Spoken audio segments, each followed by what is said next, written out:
Hello tout le monde, j'espère que vous allez bien. Je vous retrouve aujourd'hui pour une vidéo dans laquelle je vous partage 5 astuces pour faire face aux troubles de l'oralité alimentaire et pour essayer de mieux vivre avec cette difficulté au quotidien. C'est parti!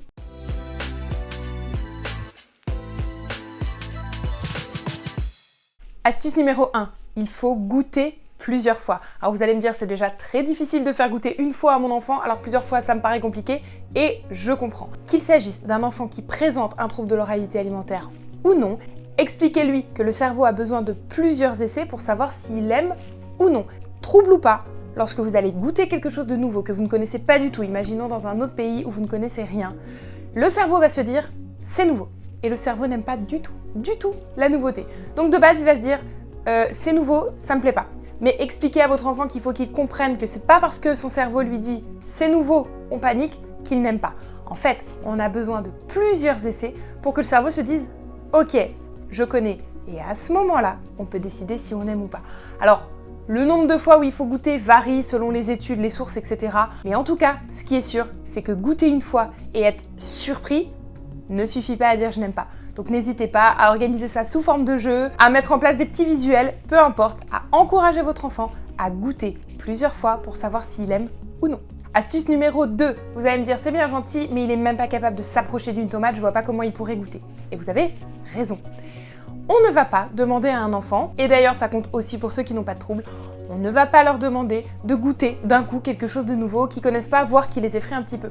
On peut y aller par étapes. Alors pour la première approche, on va pouvoir regarder l'aliment de plus près, une deuxième fois on pourrait peut-être le sentir, le toucher, et puis ensuite simplement le poser sur les lèvres et lui faire un petit bisou, ou même sortir la langue et la poser sur l'aliment, et ensuite croquer un petit morceau, mais le recracher, et enfin croquer un morceau et l'avaler. Voilà, ce n'est pas grave si lorsqu'on découvre un aliment pour la première fois, on n'en mange pas une assiette complète. On peut avoir besoin d'y aller par étapes et donc je vous conseille fortement de proposer cette solution à votre enfant puisqu'en y allant par étapes ce sera plus facile pour lui, ça lui fera moins peur et il accumulera beaucoup plus facilement les réussites. Astuce numéro 3, allez faire les courses ensemble. Je sais que c'est pas toujours facile pour des enfants qui ont des troubles de l'oralité alimentaire ou des particularités sensorielles, notamment des grosses sensibilités. Il y a du bruit, il y a des odeurs, il y a de la lumière, il y a beaucoup d'aliments qui leur font peur. Alors pour aller plus vite et éviter les catastrophes, on a tendance à leur proposer de rester à la maison et s'arranger pour y aller seuls. C'est pas forcément la bonne option, puisqu'au supermarché, justement, les enfants vont s'habituer. Ils vont découvrir des odeurs, des couleurs, peut-être des textures. Ils vont pouvoir toucher différents fruits et légumes, en sachant très bien qu'on ne leur demandera pas de le goûter, puisque c'est pas l'endroit, c'est pas autorisé de goûter, sauf exception dans les magasins. Donc ça peut alléger la pression et les encourager à toucher certaines choses. Et surtout, vous pourriez être très surpris. Parmi mes patients, de nombreux enfants qui ont été emmenés au supermarché par leurs parents ont découvert des choses, des produits qu'ils ne connaissaient pas, et qui d'un coup, on sait pas pourquoi, leur a donné envie. Et donc régulièrement, c'est arrivé comme ça. Qu'un enfant dise à son parent « Oh, et si on achetait ce fromage? Oui, ça me donne envie. » Bon, les parents marchent un peu sur des œufs et disent « T'es sûr que tu le mangeras ?» Alors évidemment, ça ne marche pas à tous les coups, ça veut pas dire qu'à chaque fois qu'ils voient quelque chose qui leur plaît, ils vont réussir à le manger comme ça d'un coup, mais régulièrement, ça a permis à mes patients de découvrir de nouveaux produits, des choses qui leur ont fait envie pour une raison X ou Y, que ce soit le packaging, la forme, etc. Et ça a pu ajouter un aliment à leur panel alimentaire. Donc emmenez vos enfants au supermarché pour découvrir les différents produits et les laisser aller vers l'aliment, pas l'inverse, c'est-à-dire éviter que ce soit vous qui ameniez des nouvelles choses que vous auriez choisies sur des critères qui vous semblaient être bons, ça peut être une bonne option. Astuce numéro 4, et celle-ci je l'ai donnée récemment sur TikTok, lorsque votre enfant vous dit « Oui, ce soir, j'essaye tel aliment » ou « Oui, ce soir, je goûte la pomme ». Ravi, que dis-je, extatique, vous avez préparé votre petite pomme, vous l'avez épluchée, coupée en morceaux, mise dans une assiette, tendue à votre enfant qui vous a dit « Non, je veux plus de pommes en fait. » Donc là évidemment, c'est la cata. Mais ce que je vous propose, la prochaine fois que votre enfant vous dit « Oh, j'aimerais essayer ça » ou « J'aimerais manger ça », un aliment qu'il ne mange pas régulièrement, au lieu de préparer l'aliment, le mettre dans l'assiette avec les autres aliments et lui dire « Voilà la pomme » ou « Voilà l'aliment que tu m'as demandé », ce que vous pourriez faire, c'est préparer cet aliment, le mettre évidemment dans une assiette à part ou dans le compartiment d'une assiette compartimentée. Et vous pourriez proposer cet aliment, le découper sous plusieurs formes. Si c'est une pomme, on peut imaginer la couper en gros quartiers avec la peau, en faire une autre partie avec des quartiers fins sans la peau, une partie découpée en gros morceaux, une partie découpée en tout petits morceaux. Pourquoi pas carrément un petit peu de pomme découpée avec un emporte-pièce si vous avez la patience et vous pouvez proposer cette assiette à votre enfant. Et au lieu de lui dire « Voilà la pomme que tu m'as demandé, mange-la », vous pourriez lui dire « Quelle forme de cet aliment te donne le plus envie? Quelle est la pomme que tu as envie de goûter ce soir ?» Et ça n'a l'air de rien, mais je vous assure que la forme est très importante puisque la forme de l'aliment, la manière dont il est présenté, donne un feedback sensoriel, tactile en fonction de la forme, visuel aussi. Donc, ne pas hésiter à faire ça.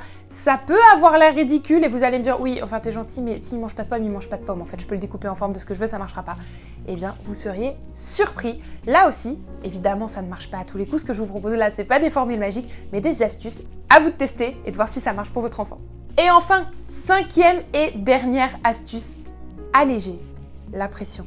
Diminuer le taux de stress, diminuer les conversations négatives au sujet de l'alimentation, augmenter les conversations positives, jouer à table, jouer avec la nourriture. Alors, je ne vous demande pas de vous balancer des petits pois à travers le salon, pas du tout. Mais simplement, on peut prendre plaisir à décrire un aliment, à dire s'il est chaud, s'il est froid, s'il est humide, est-ce qu'il croustille, est-ce qu'il croustille pas. Oh, mais est-ce qu'il ressemblerait pas à ce qu'on a goûté la fois dernière? On peut proposer d'empiler des frites, on peut proposer de réutiliser la coque de l'avocat pour en faire un petit bateau et aller la faire flotter sur l'eau.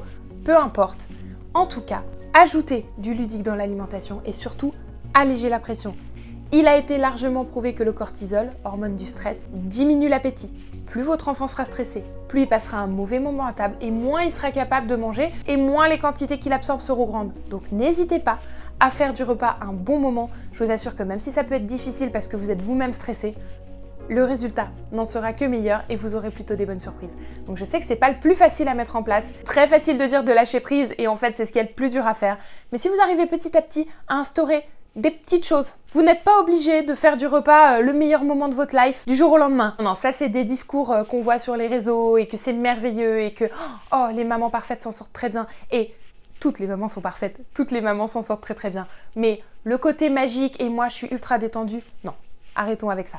Vous pouvez y aller par petites étapes, c'est normal que ce soit difficile pour vous, que vous soyez stressé. Ce qui se passe avec votre enfant, ça vous a un petit peu traumatisé. Vous savez que les repas se passent mal, forcément, vous appréhendez le repas et c'est un cercle vicieux. Donc, on peut peut-être se dire, bah voilà, aujourd'hui je vais lui présenter tous ces aliments et s'il veut commencer par le dessert, je laisse couler. Ou alors, aujourd'hui, je lâche sur les quantités. S'il mange pas beaucoup, il mange pas beaucoup. Par contre, il reste à table, on joue, on discute, il n'est pas obligé de manger. Alors évidemment, je ne vais pas vous dire quoi faire exactement parce que ce serait ridicule, ça peut pas s'adapter à tout le monde et vous avez besoin de trouver ce qui vous convient, ce qui vous plaît. Mais n'hésitez pas, étape par étape comme ça, à alléger la pression, ajouter du ludique et vous seriez surpris de voir que votre enfant sera sûrement capable d'augmenter ses quantités, mais aussi la variété d'aliments qu'il mange. Voilà pour les 5 premières astuces que je voulais vous partager, j'espère qu'elles vous seront utiles. Si cette vidéo vous a plu, n'hésitez pas à la liker pour que je le sache et que je puisse vous en préparer d'autres. Dites-moi en commentaire si vous allez tenter ces astuces et surtout dites-moi si vous voudriez peut-être une partie 2 avec 5 nouvelles astuces ou des astuces différentes. Et puis surtout, abonnez-vous. Plus on sera nombreux ici, plus on aura de poids, plus on fera reconnaître le trouble et plus on améliorera à la fois la prise en charge et la qualité de vie des enfants et de leurs parents. Bisous!